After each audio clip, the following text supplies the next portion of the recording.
Good evening, and welcome to When Your Parents Insist on Staying. Tonight is going to be, this is a weekly Facebook Live series powered by Gracefully at Home Caregiving, where we bring you education, expert insights, and practical tips to help you make those informed decisions about aging, caregiving, and home care.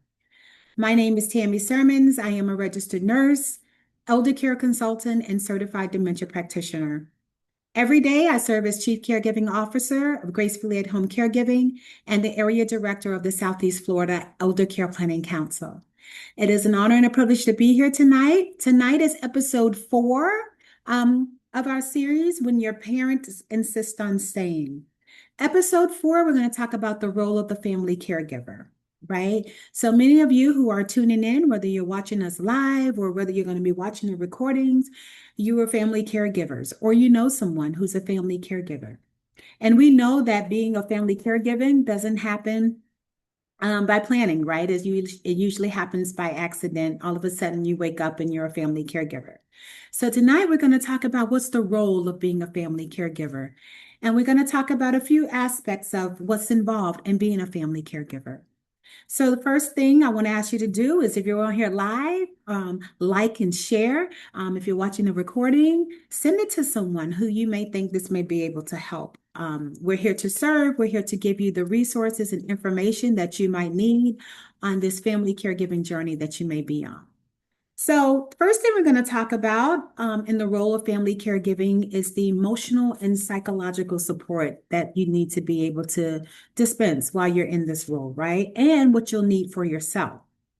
So, as a family caregiver, you provide that crucial emotional support to your loved one, right? Because not only are they maybe going through some physical ailments and conditions, but that in turn can lead to some emotional ailments and conditions that you'll need to provide support. You're helping them cope with the challenges of life. Let's face it, once we start to lose our independence or we believe we're slowing down and we're not able to do the things that we used to be able to do, it can be very challenging emotionally. And oftentimes it leads to some, as we talked about in our last episode, some social isolation, right? Because they're not able to move around like they used to be. So we need to be there as the family caretakers. We need to be there to give them that emotional support. It's important to display empathy as we're doing this. We want to make sure that they know that we are trying to understand what they're going through, even though we may have not have gone through the same challenges. We want them to know that we empathize with them and that we're here to help them along this journey. It's important to practice active listening. I think that sometimes as family caregivers, we're always in the mode of trying to fix things, trying to give solutions and answers, when sometimes we really need to just actively listen. Sometimes we find that if we listen to what our loved ones are saying, we can uncover a lot more of what's going on, other than just the physical conditions that they may be dealing with. When we actively listen and ask the right questions, maybe we can pull some more out that may be leading to some emotional or psychological issues as well. We always want to maintain a positive attitude because we're there to support our loved one, right? So we want to maintain a positive attitude, letting them know that we believe everything's going to be all right and that they can go through this journey just fine as long as they have you by their side. So if we maintain a positive attitude and a positive outlook on things, we're more likely to pass that on to them, and they're more likely to have that positive outlook as well. These are some tips that are good for the emotional well-being of both the care recipient and the family caregiver, right? So we want to keep those things in mind. The second thing that involves the role of being a family caregiver is the coordination of care. Oftentimes, when we become family caregivers, especially for aging parents, or maybe even disabled children or people with some mental incapacities, we become the care coordinator. That means that we're making all of the appointments, we're coordinating all of their care with their different doctors and making sure medications are right. So we often serve as the primary coordinators of of their medical care, managing everything from filling prescriptions to making sure nutrition and hydration is there, to coordinating all the doctors, making sure that everything is in sync. And that's not a light role for any of us, especially when we may have our own health issues to deal with, or own families, or jobs, or businesses. So it's not something to be taken lightly. Then it's important to communicate with all of the healthcare providers to make sure that one healthcare provider is not prescribing something that may interfere with something that another healthcare provider may be prescribing. So this is all a part of the care coordination, making sure that follow-up visits are done, and annual examinations and tests, and all of that is in sync. So that's a big piece of being a family caregiver, is making sure that coordination is there with all aspects of their health, both physically and mentally, right? So as well as being an advocate for your loved one, if something doesn't sit right with you when you go to these doctor's appointments and they're giving you information or they're making diagnoses, part of being a family caregiver, that role involves being an advocate for our loved one, right? So anytime that there's something you don't understand, or you need more, you have more questions to ask, don't be afraid to ask those questions. Many times, practitioners are in and out real quick because they're on to see the next patient. So I would advise you take a notebook with you before you go. Just think of some questions that you may have, and while they're there talking, jot down your questions so that you can ask those questions. And then don't be afraid to ask those questions, or if need be, to seek a second opinion, because you are the advocate for your loved one who cannot advocate for themselves, or cannot fully advocate for themselves. So you want to make sure you arm yourself with all the information that you need, so that you can make, along with the care recipient, the best choices for their health as possible. All right, so that's number two. So number three is physical assistance and dealing with daily activities. Now this was a big one. So sometimes we have loved ones who are losing their mobility, or they're losing functions, and they need help with what we call activities of daily living. So we're talking about mobility, we're talking about eating, we're talking about dressing, we're talking about bathing or showering. We often find ourselves having to support our loved ones in these areas. So there are various physical tasks that the family caregivers may need to perform. We talked about feeding and mobility, and the need for proper techniques is also important, right? So if you've never worked in healthcare, you've never had to transferring a patient from the bed to the chair, or vice versa, or into the shower, out of the shower, and all of a sudden you find yourself in this situation where, say, you have to help mom with everything. Maybe she's got some mobility issues and she's not able to traverse the shower like she used to be able to, or she's not able to fully turn herself in bed. These are some things you need to assist her with. So you want to make sure that you have the right techniques for the safety of both yourself as well as the care recipient, your loved one, right? So what are some ways that you can get that training? If you're not in the medical field, you've probably never had to lift a patient or turn a patient before. So talk to the practitioners is one way to do it, and ask them if they have any literature on how you can use proper body mechanics when you're helping your loved one with these activities of daily living. There's also, if they have physical therapists, right? If they have physical therapists or occupational therapists that they see, they'll be more than happy to show you those proper techniques for getting them in and out of the tub or the shower.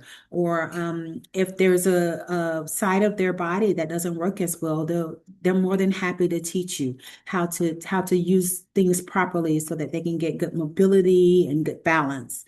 And then there are videos out there, right? So a lot of practitioners, a lot of companies, hospitals, physical therapists, they put out videos on how to use proper technique when you're caring for another one who may have some of these issues. So don't be afraid to go onto platforms such as YouTube and watch some of these videos that will learn you. I would stress just make sure they're reputable to your research. Make sure if you get something, say for instance, from the Mayo Clinic or the Cleveland Clinic, you know they're reputable, and you know they're giving good advice. So videos are always a good go-to source when all else fails, right? But you want to make sure that you're number one, keeping your loved ones safe, and then number two, or vice versa, making sure you're keeping yourself safe. Because if you injure yourself, then you both are going to need somebody in there to help you. So you want to make sure that you're doing the proper techniques and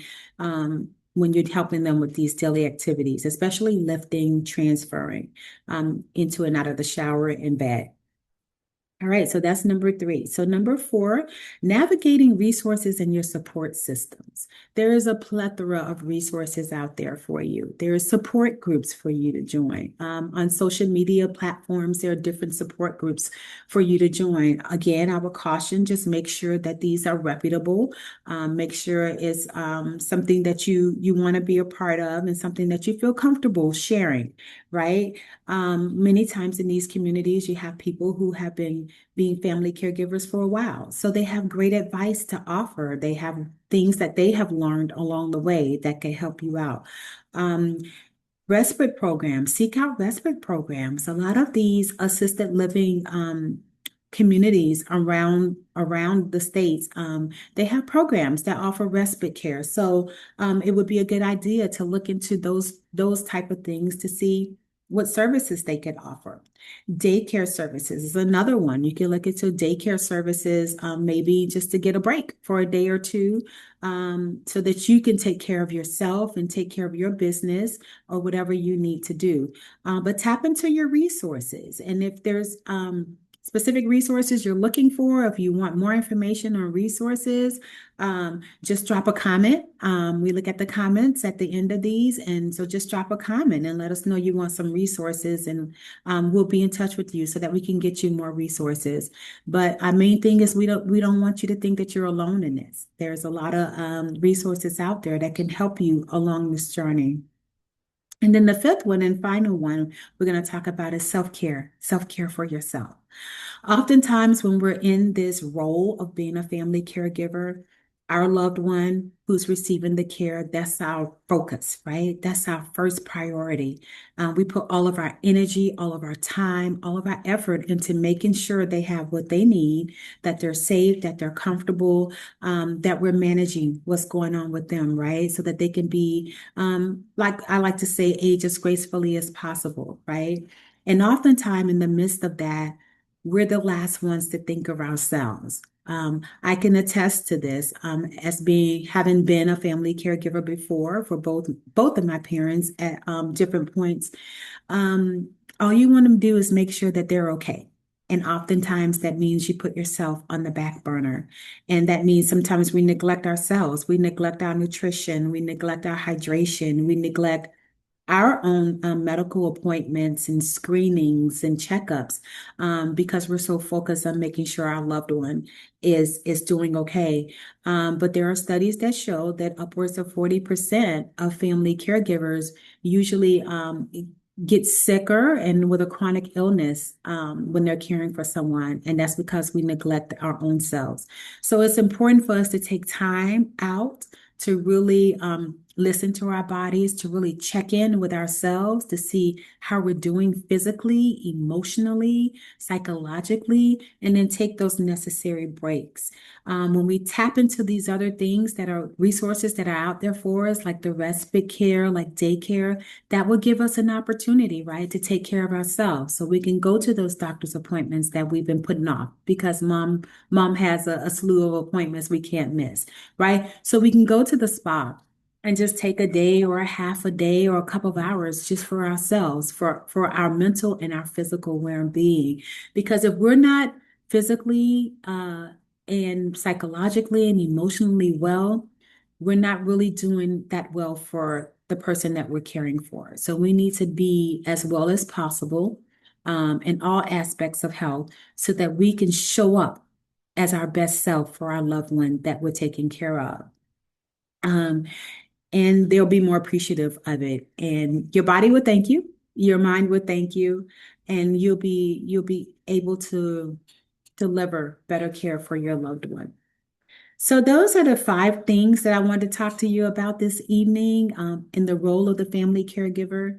Um, if you have any questions, you have any comments, if you have any advice you'd like to share with others who may be viewing this either tonight online or otherwise later, just drop the comments. Like I said, we do review the comments. We ask that you like and share this video if you found it to be helpful, and if you know someone it may be helpful to, please share it. We are here every Thursday evening at 7 p.m. Eastern Standard Time, with the exception of next Thursday and the following Thursday, which are the Christmas and New Year's holidays. We will not be on here, but we'll be picking up after the new year. So thank you for joining me tonight. It's always a pleasure to share some of the stories and some of the instances that I have been privy to. We like to make it as easy of a journey as possible for those who are in this family caregiving role. And we want you to know that we're here for you. You're not on this journey by yourself. You have support. And anytime you need us, you can just reach out. So if you want to reach out to me directly, if you have any additional questions, or you want to ask about services, you can reach us at 561-218-4703. Again, that's 561-218-4703. Our phones are answered by a live person. If you by chance get the voicemail, that means we're helping another client, but we'll be sure to get back with you. You can also email us at gracefully@home247@gmail.com.